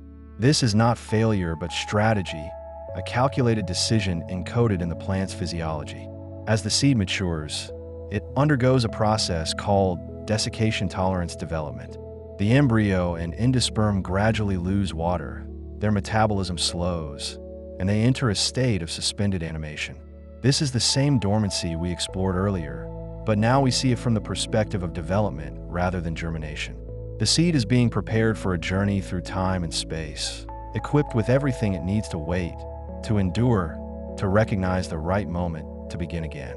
Proteins are synthesized that protect cellular structures during drying. Sugars accumulate that stabilize membranes. The seed becomes a time capsule, a vessel of potential. When the seed is fully mature, the fruit often changes in ways that signal readiness. Fleshy fruits ripen, becoming soft and colorful and fragrant, advertising to animals that the seeds inside are ready for dispersal. The ripening process is controlled by ethylene, a simple gaseous hormone that triggers a cascade of changes: softening of cell walls, breakdown of chlorophyll, synthesis of pigments, and aromatic compounds. This is why a bowl of fruit ripens faster when one piece is already ripe. The ethylene released by one fruit accelerates the ripening of the others. It is a form of communication, a molecular conversation that coordinates timing across individuals. Dry fruits also signal maturity, though more subtly. Seed pods dry and harden, sometimes splitting along seams to release the seeds. Capsules open at the top, allowing seeds to shake out like salt from a shaker. Samaras, the winged fruits of maples and ashes, dry until they are light enough to spin away on the wind. Each fruit type has its moment of release, time to coincide with favorable conditions for dispersal. For wind-dispersed seeds, this might be a season of strong winds. For animal-dispersed seeds, it might be when migratory birds are passing through, or when a particular mammal is most active. The dispersal of seeds is one of the most enchanting aspects of plant life, a process filled with ingenuity and chance. Seeds travel by wind, water, animals, and even by their own propulsion. Wind-dispersed seeds are often tiny and light, equipped with structures that increase air resistance. Wings, plumes, hairs. Dandelion seeds, with their delicate parachutes, can travel kilometers on a breeze, drifting over landscapes, settling in cracks and crevices far from the parent plant.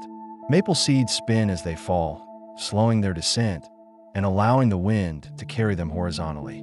This rotation is so efficient that engineers have studied it for inspiration in designing small flying devices. Water dispersal is common in plants that grow near rivers, lakes, or oceans. Coconuts are the most famous example. They're large, buoyant fruits capable of floating across oceans, surviving weeks or months in salt water, then germinating on distant shores. This is how coconut palms colonized tropical islands long before humans arrived. Other aquatic seeds are smaller, but no less remarkable. They have waxy coats that repel water, air pockets that provide buoyancy, and the patience to wait until they wash up on a suitable bank or shore. Rivers are highways for seeds, carrying them downstream, distributing them across watersheds, connecting forests and wetlands in networks of genetic exchange. Animal dispersal is perhaps the most diverse and intricate strategy. Fleshy fruits are eaten, and the seeds pass through the digestive system, often unharmed, and sometimes even benefiting from the process. The stomach acids and enzymes can scarify the seed coat, speeding germination. The seed is deposited in a pile of nutrient-rich feces, a ready-made fertilizer package. Birds are particularly important dispersers, as they can carry seeds long distances, even across bodies of water. Migrating birds connect ecosystems across continents, dropping seeds from northern forests and southern wetlands, from mountain meadows and coastal plains. This long-distance dispersal is crucial for plants to colonize new areas, to respond to climate change, to maintain genetic diversity across populations. Some seeds are dispersed by animals that cache them for later consumption. Squirrels bury acorns, jays hide pine nuts, rodents stash seeds in underground larders. Not all of these caches are retrieved. Some are forgotten, and those seeds have the opportunity to germinate, often in locations that are ideal for growth. Cleared of competing vegetation, protected from immediate predation, planted at just the right depth. This relationship between scatter-hoarding animals and plants is mutualistic, benefiting both parties. The animal gets food, the plant gets dispersal and planting services. It is a partnership forged over millennia, shaping the structure of forests and the distribution of tree species. Then there are the seeds that disperse themselves, using mechanical means to fling themselves away from the parent plant. These are called ballistic dispersal mechanisms, and they are as varied as they are delightful. The touch-me-not, or jewelweed, has seed pods that explode when touched, the walls of the pods suddenly curling and flinging seeds several meters away. The squirting cucumber builds up pressure in its fruit until it detaches from the stem and shoots out a jet of seeds and mucilage. Witch hazel fruits dry and contract, squeezing the seeds until they pop out with enough force to travel 10 meters or more. These mechanisms ensure that at least some seeds land far enough from the parent to avoid competition and to explore new ground. Once dispersed, the seed faces the challenge we explored at the beginning of this journey, finding the right conditions to germinate, breaking dormancy, beginning growth. But now we can appreciate the full cycle, the way each stage connects to the next, the way the plant's life is a continuous loop of growth, reproduction, dispersal, dormancy, and germination. Each seed carries within it not just the genetic instructions for building a new plant, but also the accumulated wisdom of its lineage, the adaptations that allowed its ancestors to survive and reproduce in a changing world. Seeds also carry stories of human history. Almost every human civilization has been shaped by seeds. The domestication of grains, wheat, rice, maize, barley, allowed humans to settle, to build cities, to develop complex societies. These seeds were selected over generations for traits that made them easier to harvest, more nutritious, more productive. The wild ancestors of our crop plants often look very different from the cultivated varieties. Wild wheat has brittle seed heads that shatter easily, scattering seeds as the plant is moved. Domesticated wheat has tough seed heads that hold onto the seeds, making harvest easier, but requiring human intervention for dispersal. This is a partnership, a coevolution, where humans and plants have shaped each other. The seeds we eat are among the most nutritious foods available, packed with energy and nutrients intended for the next generation of plants. Grains, legumes, nuts, all are seeds, and all have sustained human populations for thousands of years. A single wheat seed contains carbohydrates for energy, proteins for building tissue, vitamins and minerals, fiber, even small amounts of fats. When we eat a seed, we are consuming the concentrated resources a plant set aside for its offspring. It is a remarkable gift, one that has allowed human populations to grow and thrive. But seeds are more than food. They're also medicine, spice, oil, fiber. Flax seeds give us linen and linseed oil. Cotton seeds are surrounded by fibers that we spin into thread. Castor seeds yield a versatile oil used in everything from lubricants to cosmetics. Poppy seeds flavor breads and contain trace amounts of compounds related to opium. Mustard seeds add heat to our meals. Coffee and cacao seeds are roasted and brewed or processed into chocolate. The diversity of uses reflects the diversity of seeds themselves, each adapted to a different ecological niche, each with its own unique chemistry. Seeds have also been central to exploration and trade. Spices, which are often seeds or derived from seeds, drove explorers across oceans, sparked wars, built empires. The search for pepper, nutmeg, cloves, and cinnamon opened trade routes and connected distant cultures. Seeds traveled along these routes, too. Crop plants spreading from their centers of origin to new continents, transforming agriculture and diets worldwide. Tomatoes from the Americas reached Europe and Asia. Wheat from the Fertile Crescent spread across the globe. Rice from Asia became a staple in Africa and the Americas. This exchange of seeds, sometimes called the Columbian Exchange, reshaped ecosystems and societies for better and worse. In modern times, seeds have become the focus of conservation efforts.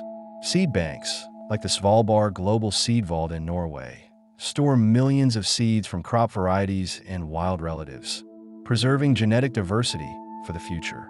These seeds are kept at low temperatures and low humidity, maintaining their viability for decades or even centuries. The goal is to safeguard against loss of diversity due to climate change, disease, war, or other disasters. If a crop variety goes extinct in the wild, it can potentially be restored from stored seeds. This is a form of hope, a recognition that seeds are not just food or fiber, but also heritage, resilience, possibility. Wild seeds are equally important.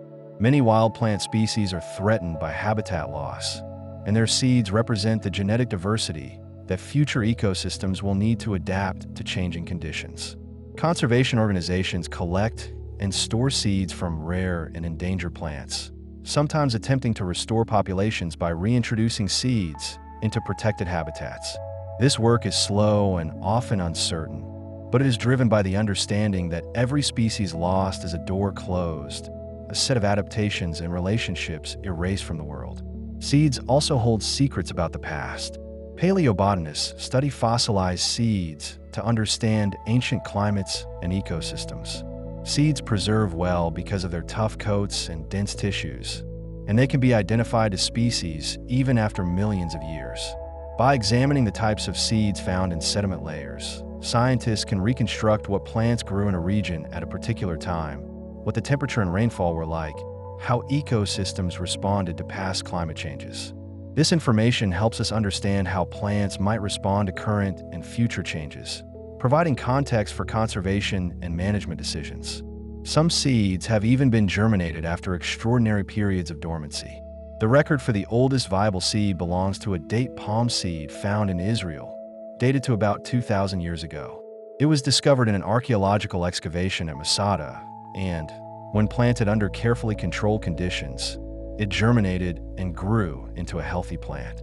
This plant, nicknamed Methuselah, is a living link to the past, a genetic time capsule that carries traits from ancient cultivated date palms. There are other examples, too. Lupin seeds from Arctic permafrost that germinated after thousands of years, lotus seed from a dry lakebed in China that sprouted after centuries. These stories remind us that dormancy is not merely waiting, but a profound form of biological patience, a suspension of time that can bridge millennia. The mechanisms that allow such long-term viability are still being studied. It seems that seeds with very low moisture content and stored in cool, stable conditions can remain viable far longer than those exposed to warmth and humidity. The cells enter a state called cryptobiosis, where metabolic activity is undetectable, where time seems to stop at the molecular level. DNA repair mechanisms remain functional, slowly fixing damage caused by background radiation and oxidative stress. Protective proteins and sugars stabilize cellular structures. The seed becomes almost inert, a crystal of life waiting for the right signal to dissolve back into motion. This capacity for long-term dormancy has practical implications. It means that seeds can be stored as a hedge against future needs, as insurance against crop failure or environmental catastrophe.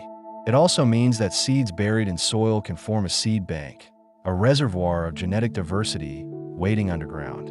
When conditions change, a fire clears the canopy, a flood deposits fresh sediment, a farmer abandons a field.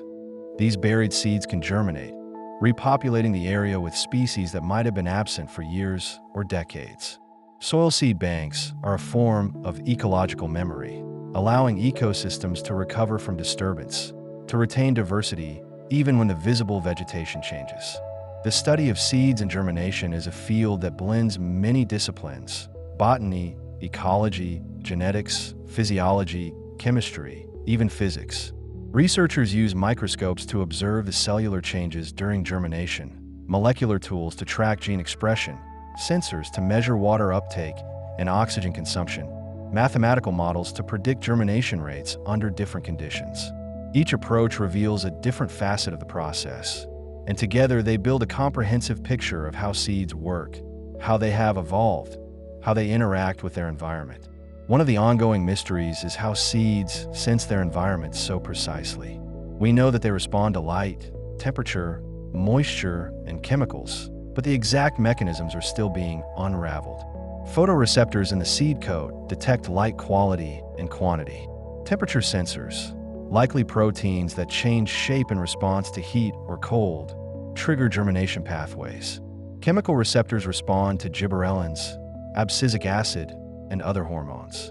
But how these signals are integrated, how the seed makes the decision to germinate, is still not fully understood. It is a question that touches on fundamental issues in biology: how organisms process information, how they make decisions without a brain, how life navigates uncertainty. Another area of active research is the role of the microbiome in germination and seedling establishment. Just as humans have a microbiome of bacteria and other microorganisms living in and on our bodies, plants have their own microbiomes, communities of microbes that live on their surfaces and within their tissues. Some of these microbes are beneficial, helping the plant acquire nutrients, fight off pathogens, tolerate stress. Seeds can carry microbes on their surface or even within their tissues, passing beneficial partners from one generation to the next. When the seed germinates, these microbes colonize the emerging root and shoot, forming relationships that support the seedling's growth. Understanding these relationships could lead to new ways of improving crop performance, reducing the need for fertilizers and pesticides, enhancing resilience to climate change. Climate change itself is altering the conditions under which seeds germinate and seedlings establish. Warmer temperatures can advance the timing of germination, causing plants to sprout earlier in the spring. This can be beneficial if it allows a longer growing season, but it can also be risky if late frosts kill the tender seedlings. Changes in rainfall patterns affect soil moisture, a critical factor for germination. Droughts can prevent seeds from imbibing enough water, while heavy rains can cause waterlogging and oxygen deprivation. Shifts in seasonal temperature patterns can disrupt the cues that break dormancy, leading to mismatches between germination timing and favorable conditions. Plants are responding to these changes in various ways. Some species are shifting their ranges, their seeds dispersing to higher latitudes or elevations where conditions remain suitable. Others are evolving, with natural selection favoring individuals whose seeds germinate at different times or tolerate different conditions.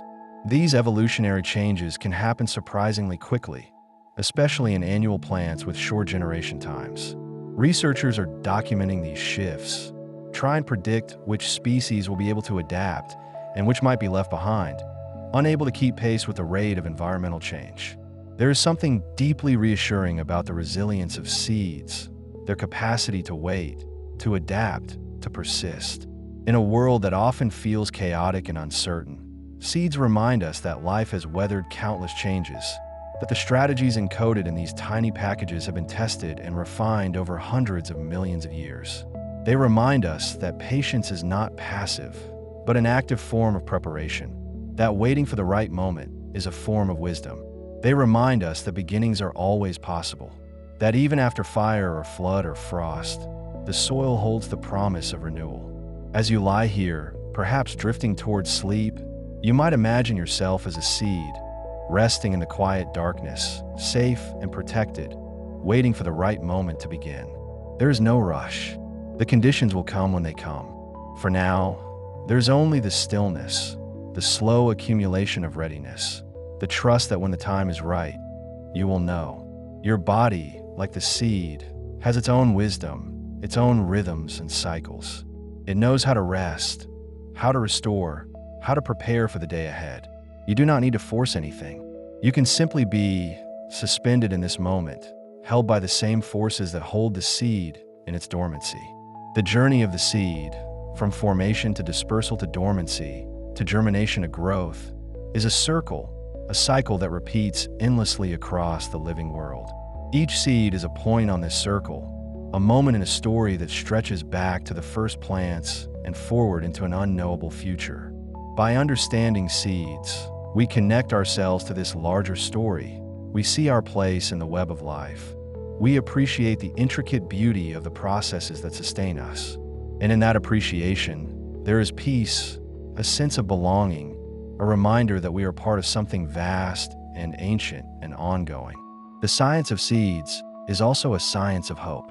Every seed is a bet on the future, an investment in the possibility that conditions will be favorable, that the next generation will thrive. Plants cannot move, cannot flee danger, cannot seek out better circumstances. They must endure where they are, and they must send their offspring out into the world with the best chance of success. The seed is the vessel of that hope, packed with nutrients and genetic instructions, armored against hardship, equipped with sensors and timers and chemical signals. It is a masterpiece of evolutionary engineering, and it is also a simple, humble thing, a small package that you can hold in your hand, that you can plant in the soil, that you can watch transform into a living, growing plant. There is a meditative quality to working with seeds, to planting them, tending them, watching them grow. Gardeners know this. The act of pressing a seed into the soil, covering it gently, watering it, and then waiting, this is an act of faith and patience. You cannot see what is happening underground. You cannot hurry the process. You can only provide the right conditions and trust that the seed will do what it has been designed to do over millions of years. And then, one day, you see the first green shoot breaking the surface, and there's a quiet joy in that, a sense of partnership with the natural world. Even if you're not a gardener, you can appreciate seeds in other ways. You can notice them in the food you eat, recognizing that each grain of rice, each lentil, each sunflower seed is a potential plant, a carrier of life. You can observe them in nature, the way dandelions release their parachutes, the way acorns litter the ground in autumn, the way grasses wave their seed heads in the wind. You can collect them, feel their different textures and weights, marvel at their diversity. You can learn their stories, the adaptations that make each one unique, the journeys they have taken, the futures they hold. In many cultures, seeds are symbols of potential, growth, and renewal. They appear in parables and proverbs, in art and literature, in rituals and ceremonies. Planting seeds is often a metaphor for starting something new, for investing in the future, for nurturing ideas or relationships or communities. The seed that grows into a mighty tree is a common image of transformation and patience, a reminder that great things often have small beginnings. These symbolic meanings resonate because they reflect the real biology of seeds, the way they embody potential and require the right conditions to flourish.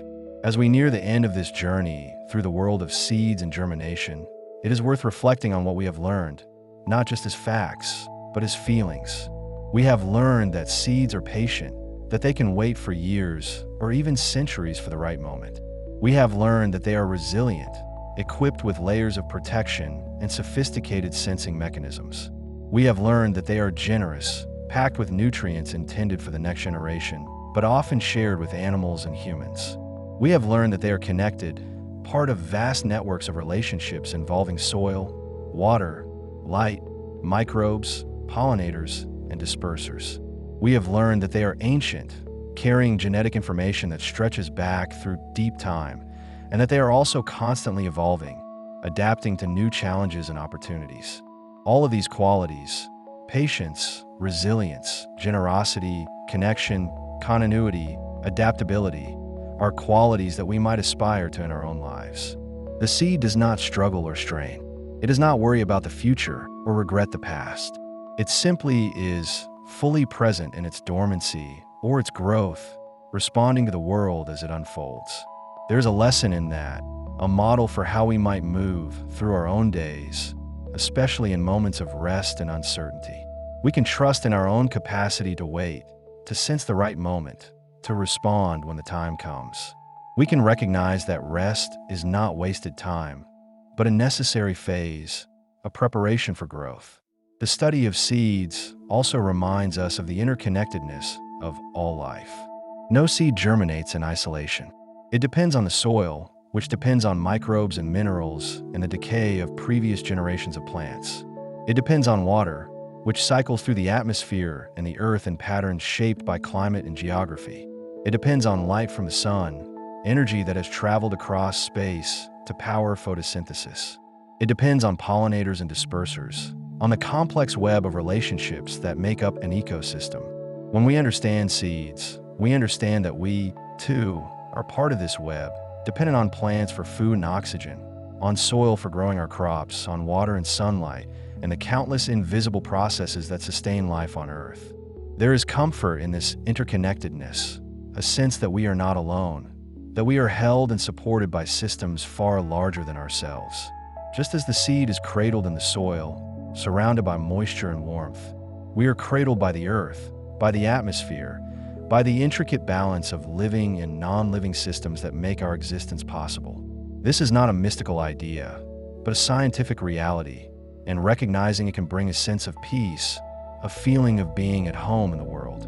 As you continue to rest, you might let your mind wander through the images we have explored. The seed coat, tough and protective.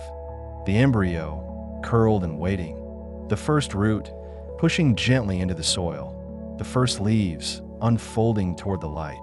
The seedling, growing steadily, day by day. Each image is a point of calm, a moment of natural beauty and order. You can return to these images whenever you need a sense of peace, whenever the world feels too fast or too loud. The seed is always there, in the soil, in the pantry, in the wild places, quietly doing what it has always done, connecting past and future, holding the promise of growth. The world of seeds is vast, and we have only touched on a fraction of it. There are tens of thousands of plant species, each with its own seeds, its own strategies, its own story. There are seeds that float on water, seeds that explode, seeds that mimic insects, seeds that can only germinate after being eaten by a specific animal. There are seeds that lie dormant for decades, seeds that germinate within hours, seeds that can survive fire, seeds that require fire. The diversity is staggering, a testament to the creativity of evolution, to the endless ways that life finds to persist and spread. But even with all this diversity, there are common threads, shared principles that unite all seeds. They all contain an embryo, the next generation waiting to begin. They all have some form of stored food, energy for the journey from dormancy to independence. They all have a protective covering, a barrier against the harshness of the world. They all have mechanisms for sensing their environment, for deciding when to germinate. And they all embody the same fundamental process: the transformation of potential into reality, the unfolding of life from a small, seemingly inert package. This transformation is one of the most profound phenomena in nature, and it happens all around us, constantly, quietly, without fanfare. In forests and fields, in gardens and roadsides, in cracks in the pavement and pots on windowsills, seeds are germinating, roots are pushing into the soil, shoots are reaching toward the light. This ongoing process is the foundation of terrestrial ecosystems, the starting point for the food chains that support all animal life, including us.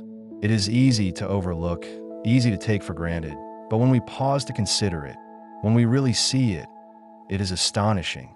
And now, as this journey draws to a close, as your body settles deeper into rest, as your breathing slows and your thoughts begin to drift, you can carry with you the quiet knowledge of seeds.